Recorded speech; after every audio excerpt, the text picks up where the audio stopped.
Friends, आज की हमारी class element of spur gear के ऊपर है।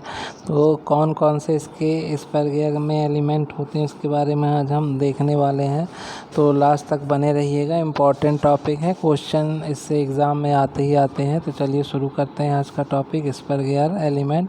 Spur gear is a simplest form of gear. जो स्पर गियर होता है वो सबसे सरलतम रूप होता है गियर का। The tooth proportion of the spur gear are expressed in a term of modules। जो जो टीथ होते हैं इसके, है ना, वो कैसे होते हैं, प्रपोर्शन में होते हैं स्पर गियर के, और मॉड्यूल्स के टर्म के रूप में इसको एक्सप्रेस किया जाता है। मॉड्यूल क्या है? It is define as the ratio of pitch. इसको हम कैसे डिफाइन कर सकते हैं मॉड्यूल को? पिच के अनुपात से। फिर डायमीटर जो होता है, पिच का डायमीटर का जो रेशियो होता है, अनुपात होता है, उससे। To the number of teeth of gear. और बटे में क्या रहेगा? जो जितने भी आपके नंबर ऑफ टीथ हैं, नंबर ऑफ दांतें हैं गियर के, वो। The module is denoted by the letter M. Module को स्मॉल एम से हम डिनोट करते हैं, दर्शाते हैं। And is express in a millimetre, और मिलीमीटर में हम इसको एक्सप्रेस करते हैं। The module is one of the major determining parameter of gears. तो मॉड्यूल का है एक बहुत इम्पॉर्टेंट पैरामीटर है जिसको हमको गियर में प्राप्त करना होता है। बेसिक एलिमेंट कौन कौन से हैं? It is the imaginary circle on the which two meeting gear seem to by rolling. एक यहाँ पे काल्पनिक सर्किल बनाया गया है दो मीटिंग गियर्स का, है ना, जो कि रोलिंग के समय दिखाई देता है। The gear calculation are based on the circle. जो गियर का कैलकुलेशन होता है सर्किल के ऊपर बेस्ड होता है।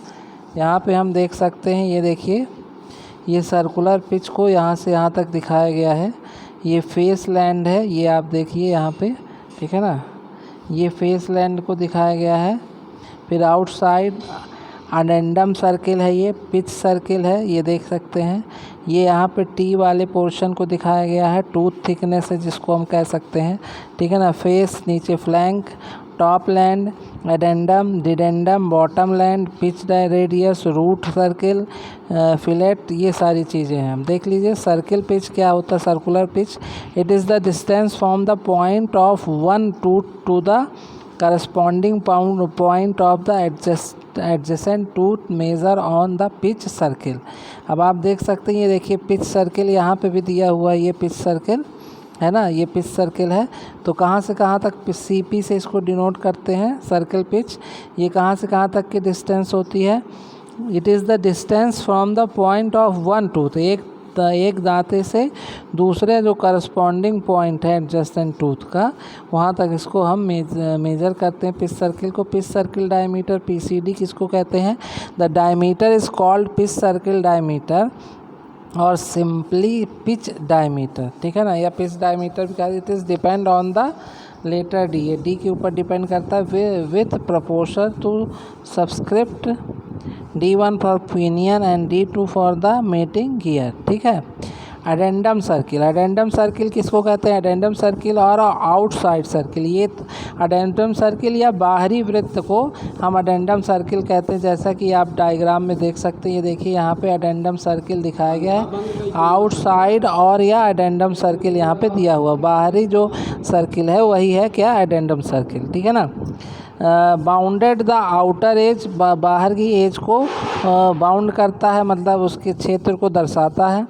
Of the teeth of gear and its diameter is denoted by DA, और इसके डायमीटर को हम DA के द्वारा प्रदर्शित करते हैं। अगला है root circle. The root circle और dedendum circle bounded the bottom of the teeth. जो रूट सर्किल होता है और डिडेंडम सर्किल होता है नीचे गए। ये एडेंडम ऊपरी व्यास को दर्शा रहा है या डिडेंडम निचले वाले हिस्से को बाउंड कर रहा है ना। तो ये रूट सर्किल भी इसको कहते हैं। इसको हम DF से डिनोट करते हैं, है ना, denoted by DF। Basic circle, this is circle which is the involute tooth, है ना। प्रोफाइल, इनवॉल्यूट टूथ प्रोफाइल होता है, डेवलप किया जाता है। The diameter note of DB, है ना, ये देख सकते हैं यहाँ पर, है ना।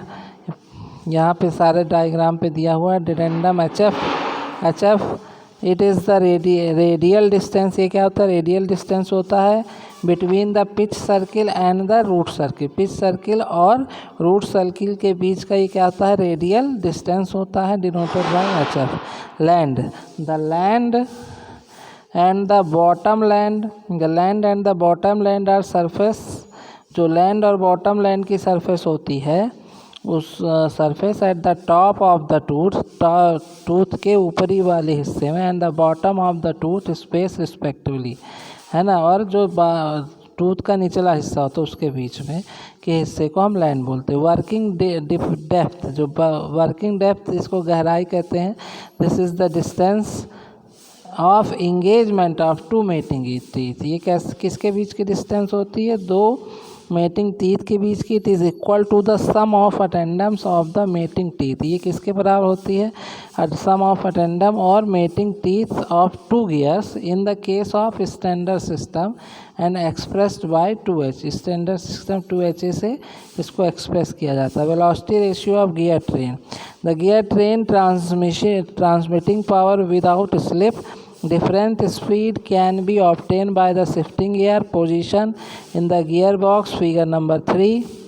ठीक है ना, फिगर नंबर 3 में देखेंगे। So the feed change by the swivelling and sliding the swivel और में the Norton gear box of lathe. ये देख सकते हैं फिगर नंबर 3 में मेन स्पिंडल को दिखाया गया है। Speed change, swivel and the sliding the arm. ठीक है, ये देख सकते हो आप यहाँ पर इस तरह से। ठीक है, ये स्विवल आर्म दिखाया गया है। Speed change by the swelling and the sliding the arm, ये देख सकते हैं।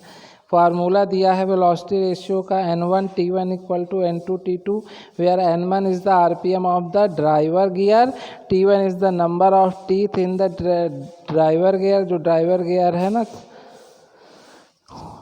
N2 क्या है? RPM ऑफ द फॉलोअर बटे driven gear. T2 is the number of the teeth in the driven gear. Lubrication of gear train, अब कैसे करते हैं ये देखिए, डायग्राम में आप देख सकते हैं। ये यहाँ पे दिखाया गया है, गियर ट्रेन है। यहाँ से ये ब्रश के माध्यम से लुब्रिकेंट ओपन गियर यहाँ पे भी हो रहा है। The low speed gear which are the visual में be lubricant with the olicon or brush. The drop oil method of lubrication shown in figure 5. The enclosed gear train should be packaged in a gear run in a oil bath. अब जो अगर अंदर है तो उसको ये देखिए oil continue इसके ऊपर गिर रहा है, इसके माध्यम से भी 5 नंबर पे। अब जो क्लोज है उसमें यहाँ पे ऑयल बाथ इस तरह से रहता है, ऑयल भरा रहता है और गियर चलते रहते हैं।